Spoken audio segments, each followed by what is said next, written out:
robots. Show them what you've got.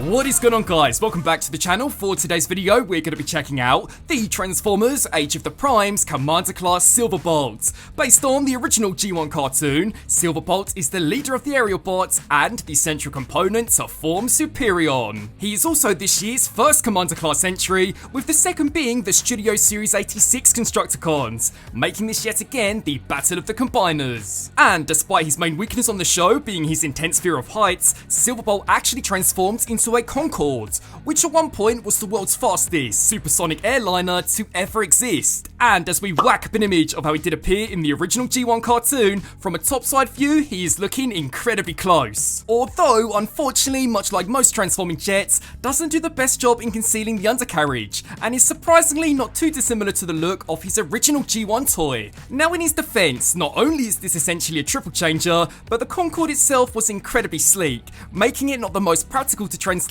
into an actual transformer. But I've got to say that I am not the biggest fan of his landing gear, especially the one at the front. This is pretty much pointless, as with the slightest touch it just collapses, and don't even get me started on why for $90 the wheels don't actually spin. The detailing throughout the plane though is nice, and I particularly like how the nose cone is able to be angled downwards, which, if I'm not mistaken, is so that in real life it could improve the visibility of the pilot during both takeoff and landing.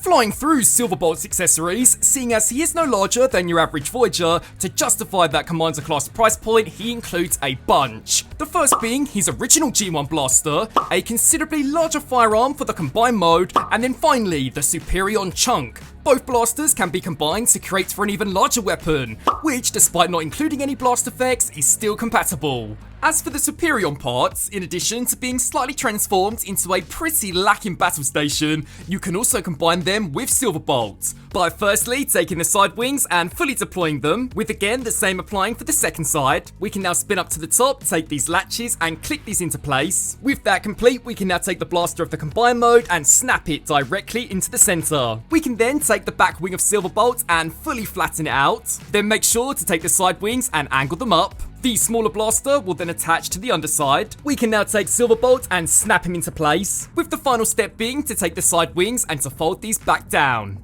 to create the Super Concorde, which, if I'm being completely honest, really is just a throwaway mode. I would have much rather have seen them try to tackle the design of the runway that we did see from the original G1 toy, because then at least that way it would have made way more sense in comparison to this.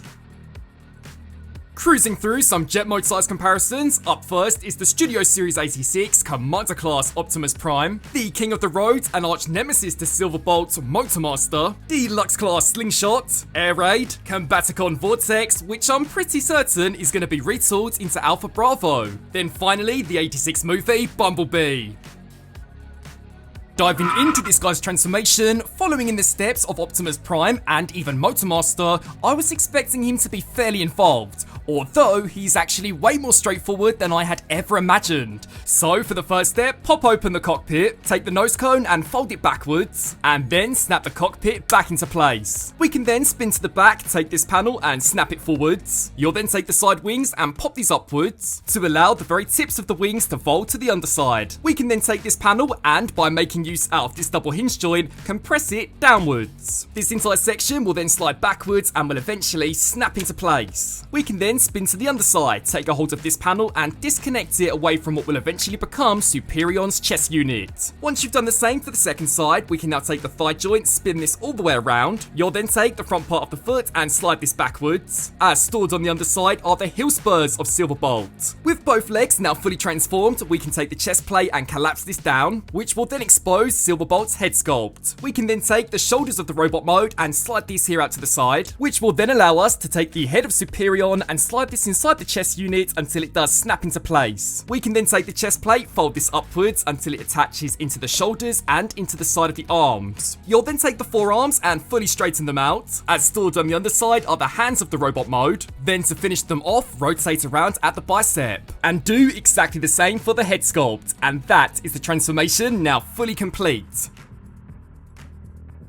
I used to be a courier ship, but now I think I'm Silverbolt. Here is Silverbolt, now fully transformed into his robot mode, which, out of all of the new aerial bots, was easily the update that I was the most excited for. Seeing as the Combiner Wars version was slightly more traditional in the way it combined, it unfortunately led to the individual forms being incredibly compromised. But with this version being more so based off the skeleton engineering from the Legacy Menasor, it's really allowed the design team to solely focus on animation accuracy. And as we whack up an image of how he did appear in the original G1 cartoon, visually from the front, he is looking to be a marked improvement. The head sculpt in particular has to be by far one of the best that we've seen from the aerial bots, and proportionally, I think they nailed it. But as we spin him around to the back, and again compare him to his look in the cartoon, he's unfortunately packing a ton of jet mode kibble. It's honestly looking like he's trying to outdo Buzz Lightyear with who has the biggest rocket strapped on their back. And considering how tidy they were able to get Optimus Prime and even Motormaster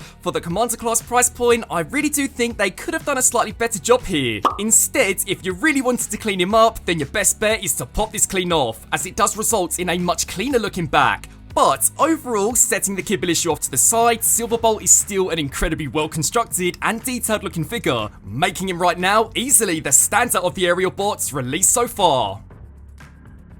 Landing into this guy's articulation, despite not being quite as poseable as Optimus Prime, he is still a significant improvement compared to his previous release. So firstly, the head is on a ball joint. This can look up, down, tilt side to side, and rotate left to right. The shoulders can kick forwards, backwards, as well as all the way out to the side. The biceps can spin, with the elbows being able to bend slightly past 90. Although unfortunately, this guy's lacking both wrist and finger articulation, which are two things that I definitely do think they could have included. Surprisingly though, despite the junk in the trunk, the waist can still spin side to side, the hips are ratcheted and can kick forwards, backwards very slightly, and all the way out to the side. The thighs can rotate, with this guy packing 2 points of articulation when it comes down to the knees, allowing for a pretty dynamic range. Then finally, the ankle joints are incredibly dynamic, but to really see the true power of Silverbolt, let's now put him through the pose test.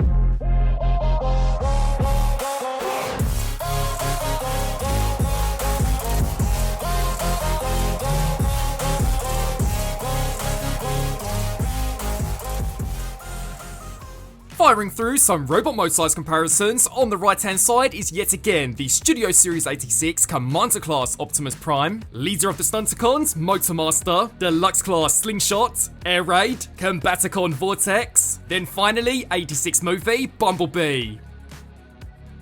Preparing for takeoff into the combined mode is through this transformation where you really begin to see the Commander class price point come into play. So for the first step, take the fists and slide these back, rotate at the bicep and bend backwards at the elbow. You'll then take Silverbolt's head and spin this all the way around until the back now faces the front. We can then take the entire chest plate and fold this down, which will then allow us to take Superion's head and pop this up. Silverbolt's will then snap back down, with the shoulders folding in and the biceps rotating out to the side. Once you've done the same for the second side, we can now snap them into place, allowing the chest plate to revert back to its original position. You'll then take Superion's head and spin this all the way around, then come down to the legs and snap the heel spurs back into place, with the front part of the foot sliding against the shin. You'll then take the thigh and spin this around, so that we can then bend backwards at the knee until the forearm does perfectly line up with this pretty big gap on the back of the leg. Once you've done the same for the second side, we can now snap this into place, take the nose cone and hinge this up. As to allow clearance for a later step, this panel has to fold back. With Silverbolt now fully transformed, we can take this panel and hinge it upwards, which will then give us access to this latch that you'll want to fully detach, which allows us to completely separate the top, take the skirt armor and hinge this up, as the ratchet joints are now going to click inwards. With the same applied for the second side, we can now take the hips and click them down, spin around to the back, take the thigh and rotate it, as now we're going to take the rest of Superion and split him directly down the middle, doing exactly the same for the two halves. Then as for the transformation of the legs, you'll want to take this component, fold it forwards until it does snap into place. You'll then spin around to the back of the leg, take the knee joint, fully extend it with the ratchet joint following closely behind. Then finally, to finish this off, take the front part of the foot and snap it into place, as we are now going to begin work on the arms. So take the fists and extend them out. The forearm will then slide down and will fully extend, locking into place, with the bicep doing exactly the same. We can now take the lower leg and slide these into the knees, with the torso of Superion locking in at 4 points, this being the first, this being the second, this the third, then finally this as the fourth. With that completed, we can now reattach the nose cone, slick back at the wings, then finally slide down at the shoulders.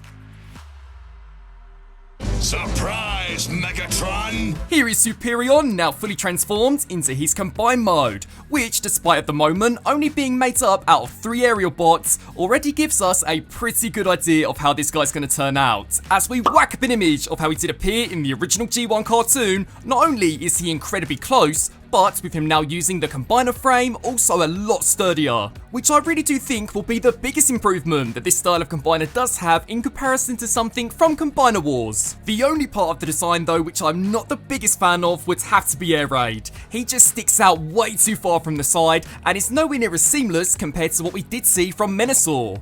I would also say to definitely watch out for these tabs. This guy, once attached, is locked in, and if the plastic used is anything like Menasor, then these could actually end up breaking, which is a huge shame, as for the most part this guy does feel incredibly solid, even down to the joints used for the articulation. The head is on a ball joint. This can look up, down, tilt side to side, and rotate left to right. The shoulders can kick forwards, backwards, and all the way out to the side. The bicep can spin, with the elbows being able to bend to 90. The hands can rotate, but do not open. He is surprisingly packing a pretty decent waist joint, with the hips being able to kick forwards, backwards, and all the way out to the side. The thighs can spin, with the knees being able to bend past 90. Then finally, he's even packing a pretty decent ankle joint, which means that Superion, I think, might just be the most articulated mainline combiner so far made. Despite this new style definitely being quite divisive, I don't think there is any denying that combiners have now become way more enjoyable to mess with in comparison to, again, what was released 10 years ago. Soaring through some combined mode comparisons, up first is Legacy Menasor, which really is looking to be a fantastic equivalent to this Superion. The Studio Series 86 Optimus Prime, then finally Deluxe Class Bumblebee.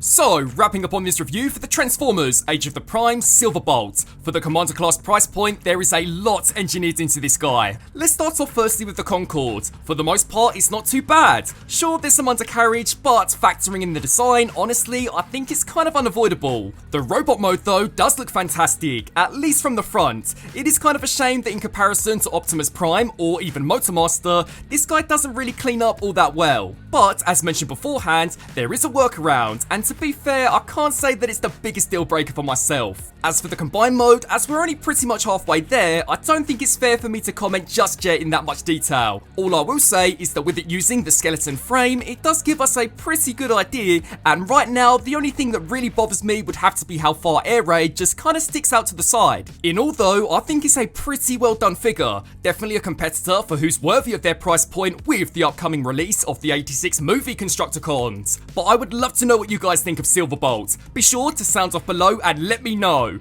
As always, I thank you all so much for watching, and until my next video, I'll see you then. Transform and roll out!